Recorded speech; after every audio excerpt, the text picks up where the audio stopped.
केवळ रायगड जिल्ह्यामध्ये 53 कोटीपेक्षा जास्त रक्कम रोजगार हमीची ही थकीत आहे। एका बाजूला सरकार म्हणतं की रोजगार हमी योजनेसाठी प्रतिसाद मिळत नाही, बजेट अलोकेशन कमी करतं, आणि दुसरीकडे जिथं कष्टकरी वर्ग याच्यावर काम करतो त्यांना हा निधी दिला जात नाही। अर्थसंकल्पामध्ये ज्या काही तरतुदी केल्या जातात त्याचं नेमकं होतंय तरी काय, या मुद्द्यावर आपण संपूर्ण चर्चा केली। पण या चर्चेदरम्यान रायगडमधल्या एका महत्त्वाच्या मुद्द्यावर तुम्ही प्रश्नचिन्ह उपस्थित केलं आणि 56 कोटी रुपये आदिवासींचे शासनानं दिलेच नाही गेल्या वर्षभरातला। नेमका हा प्रकार काय आहे, कुठली ही योजना आहे आणि या योजनेमधून हे एवढे पैसे कसे काय शिल्लक राहिले? गेल्या 8 मार्च रोजी आम्ही मोठ्या पद्धतीने पंतप्रधानांनी आदिवासी महिलांना कशी घरं दिली, मुख्यमंत्र्यांनी आपल्या पोर्टलमधून आणि टीव्ही चॅनल्सवरून सांगितलं की आदिवासींसाठी सरकार कसं कटिबद्ध आहे।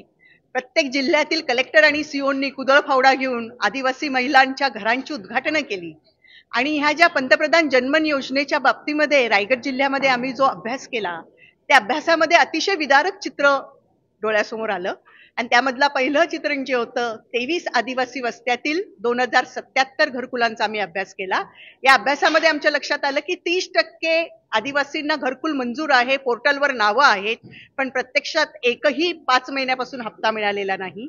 दुसरी गोष्ट जी पुढे आली ती म्हणजे की महाराष्ट्र शासनाचं धोरण आहे की घराची आणि आवासाची योजना जी आहे ती स्त्री आणि पुरुषांच्या संयुक्तित नावाने दिली पाहिजे, कारण की बाईचं घरामध्ये मन असतं आणि महाराष्ट्र शासनाने ते एक प्रोग्रेसिव्ह पाऊल म्हणून, प्रागतिक पाऊल म्हणून हे उचललेलं आहे।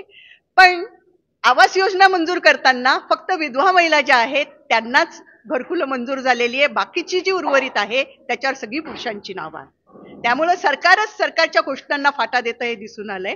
आणि तिसरी गोष्ट म्हणजे की आदिम जमातीसाठी या घरकुलांवर काम करण्यासाठी 27,000 रुपये मगरा रोहिओ आणि नवरेगाव मधून देण्याचं आश्वासन GR मधून देण्यात आलेलं आहे, घोषणेमध्ये आहे, योजनेमध्ये आहे, तरतुदीमध्ये आहे। पण गेल्या 1 वर्षापेक्षा जास्त कालावधी उलटून गेला तरी सुद्धा कातकरी आदिवासींना हा रोजगार हमीचा जो निधी आहे तो मिळालेला नाही। याचा दुसरा अर्थ असा आहे की केवळ रायगड जिल्ह्यामध्ये 53 कोटीपेक्षा जास्त रक्कम रोजगार हमीची ही थकीत आहे। एका बाजूला सरकार म्हणतं की रोजगार हमी योजनेसाठी प्रतिसाद मिळत नाही, बजेट अलोकेशन कमी करतं, आणि दुसरीकडे जिथं कष्टकरी वर्ग याच्यावर काम करतो त्यांना हा निधी दिला जात नाही। हे भीषण वास्तव आजच्या या कार्यक्रमाच्या निमित्ताने पुढे आलेलं आहे। माझं नाव डॉक्टर वैशाली पाटील, मी रायगड जिल्ह्यातील कातकरी आदिवासींमध्ये काम करते। सोशल मीडियाच्या भाऊ गर्दीत विश्वासार्हतेने चकाकणारे नाव म्हणजे लेट्सअप मराठी। सगळ्यांना, सगळ्या नागरिकांना ती स्पीच, ती लेट्सअप वरील मुलाखती म्हणजे विचारांचा खजिना। त्यानंतरच्या निवडणुकीमध्ये मला सोडून गेले। बातम्या केवळ वस्तुस्थिती सांगणाऱ्या, न प्रोपगंडा, फक्त जनतेचा अजेंडा। क्योंकि आने वाला कल जाने वाला है, जाने वाला कल आने वाला है। राजकारण, मनोरंजन असो की क्रीडा क्षेत्र, महाराष्ट्राची स्पंदने संवेदनशीलतेने टिपणारे माध्यम म्हणजे लेट्सअप मराठी। जगासोबत एक पाऊल पुढे राहण्यासाठी लेट्सअपचे ॲप, सोशल मीडिया आणि वेबसाईट सोबत कनेक्टेड रहा।